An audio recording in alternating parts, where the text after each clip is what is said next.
Lezi, zaho nani madame Lezi mivola zao, fa volo foty aho henany eo, farizona aho henany eo, fa eny amin'ny folo tao zaho henany eo. Ami poroa mihazava ao enganainay zay, ty zaho ananjao ty afako fa ene,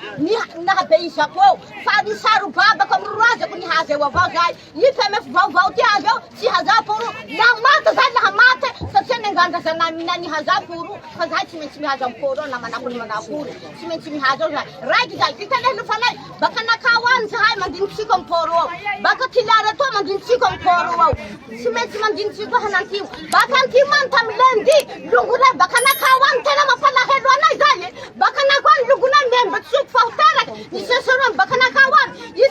seseron baka nakawan ina, nitandrahin-dro zao zahay lahy, tia misy serom lahy, hiteraka tilara to andasinareo, zahay lahy monareo lala, marino nareo tsy misy sebetazy io, ka zahay sivy ty mila sebetazy avao, aminareo lala, zahay tsy mety nareo aminareo zao zahay tsy maneky zao nefa tsy nandeha zao fa niantsovondro zahay fa zahay nantonday olo marary, tsy mety olo vonjimay kelikely iny antsonao ho ny afaky azo andapotalao, nareo marino hoy mahafaty kelikely antsony ao fa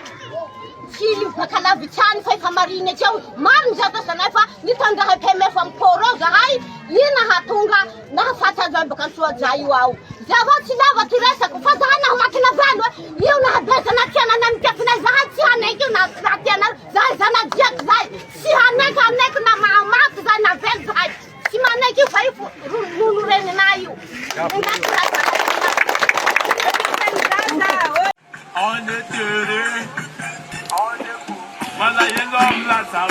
Les paysans qui n'ont pas de lumière, ils vivent chez eux dans la campagne, mais ils sont heureux. Somary nalahelo an'izay nanoloana le fitenenana raha vao naheno an'le izy satria sady nametra-panontaniana hoe tena niaina an'le izy tokoa ve izy sa resa be le izy. Sarotra zany e, sarotra no miaina amin'izao vaninandro zao amin'ny sehatra ny hoe fivelomana mahatatsandra indrindra satria na atsana tanàna zany dia miarany tsy fandriam-pahalemana. Raha ho anay miaina amin'le izy aloha zany dia fahoriana ny iainana, fa ho anazy mitazana le izy mahasambatra azy angamba le fahoriana iainanay vahoaka malagasy.